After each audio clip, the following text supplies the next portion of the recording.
Sveiki.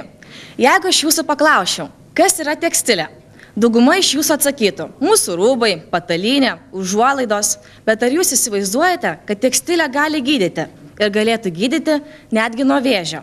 Medicininė tekstilė yra viena aktualiausių naujos kartos tekstilės vystymosi sričių ir laikoma viena iš pagrindinių, ypač chirurginė tekstilė. Be to, naujų užkrečiamųjų infekcinių ligų atsiradimas skatina ne tik naujų pluoštų ieškojimą, bet ir jau esamų tekstilės medžiagų tobulinimą bei elgseną. Didžiausia vėžinių susirgymų problema, kad pakenkiama visam žmogaus organizmui gydymo metu, ne tik blogosiams, bet ir gerosiams žmogaus ląstelėms. Taigi, kaip to išvengti, kaip padaryti, kaip sukurti sistemą, kur neštų vaistą į reikiamą tikslinę vietą. Pirmiausia, mums reikia vaistų, kurie naikintų vėžinės ląsteles. Antra, mums reikia dalelės, kuri apsaugotų vaistus nuo išorinio poveikio ir nuneštų jas į tikslinę vietą bei išleistų tik reikiamų momentų. Trečia, mums reikia sistemos, kuri perneštų mūsų dalelės.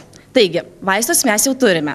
Antra, dalelės. Dalelės mes galime sukurti nanotechnologijų dėka. Pabandykime įsivaizduoti, kad mūsų dalelė yra mažas aštunkojis. Tas aštunkojis yra toks mažytis, lyg lygintume futbolo kamuolį su mūsų planeta Žeme. Tai yra nano dydžio. Mūsų aštunkojo viduje esantis vaistai naikina vėžinės ląsteles, o aštunkojo kojytės yra nepaprastos. Jos lyg magnetas traukia vėžinės ląsteles.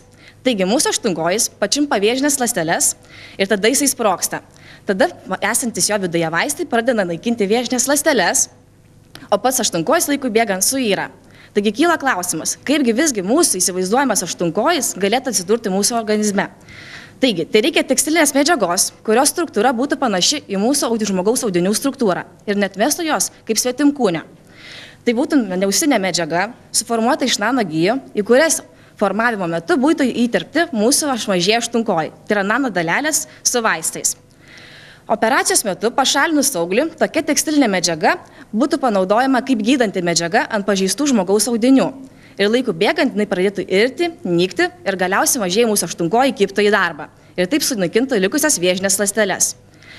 Irgi tai visai paprasta ir tai nekenktų visam žmogaus organizmui, būtų tik tikslinės vietos gydymas ir tai tiesiog gydanti tekstilė. Ačiū uždėmesi.